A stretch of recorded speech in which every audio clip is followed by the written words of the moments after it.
wants a bit of James Doyle today after what I thought was a magnificent ride, because she is a horse that gets a bit of knowing, and it did look at one point that is she gonna really respond, but she just needed that bit of competition against her, and then she responded for it. You talk me through it.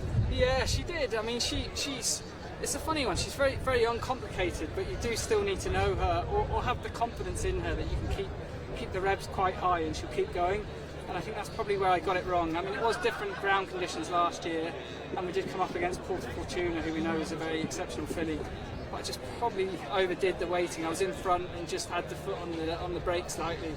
Whereas today we went good fractions. I was happy for Shamey to lead and just try to keep him honest and use that little drop around the 3 to keep the revs up. And I was glad I did, because I didn't think halfway up the straight we were beat. But she's got like a bit of a diesel engine. It's a big engine, but it takes a while to kick in. And halfway up the hill, she got going. Yeah, it was so interesting to watch from a tactics perspective, because I asked Carl before, how do you ride her? Had you always had a plan in your mind, or did you have to see who was going to come and attack her, and you just have to see how the race unfolds? Yeah, well, we probably weren't too concerned about the ones around us and what they were going to do, as long as, like Carl just said to me, kick her out the gate and just get her up into that gear and then assess what's happening around you. And that's kind of what happened today. I kind of thought the filly on the inside that I think attacked me halfway up the straight, I thought she might be a bit closer or might have been beside me, but she wasn't. So yeah, I was kind of, it's nice when you're in that situation, sitting second, dictating the race, and it's even nicer when you win, obviously. Yeah, it must be quite satisfying, because she is a horse that has taken a bit of knowing. You've ridden her plenty of times, but to get the win, probably a bit of a monkey off your back, and now you can enjoy the rest of the targets, the rest of the season. Yeah, absolutely. No, definitely. And look, I've got it kind of wrong.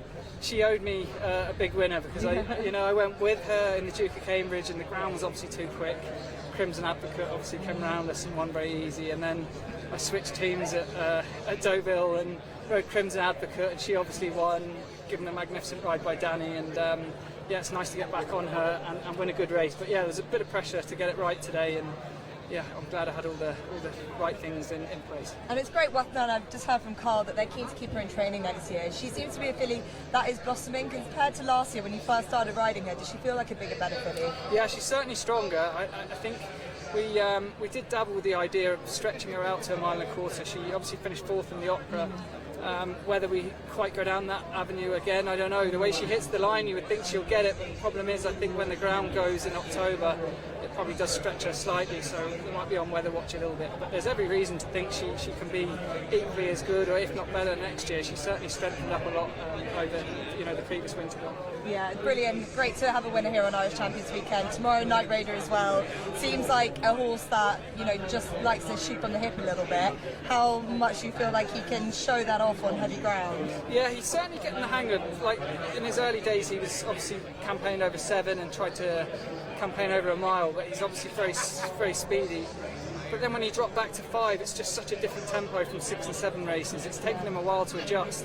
I thought he did a good job in the Nunthorpe. He definitely needs to improve to win tomorrow or turn the form around with Asfora, but it's different ground conditions. Whether that's quite what he wants, I'm not really sure, but we'll see. I'm kind of hopeful rather than confident. Well, I know Wapan have had a great couple of weeks, and I know a big rest of the season to go with, and this must be one of the cherries on top for you this season, so well done. Absolutely. Thank you very much. Thanks, James. That's brilliant. Thanks, Jess. Thank you.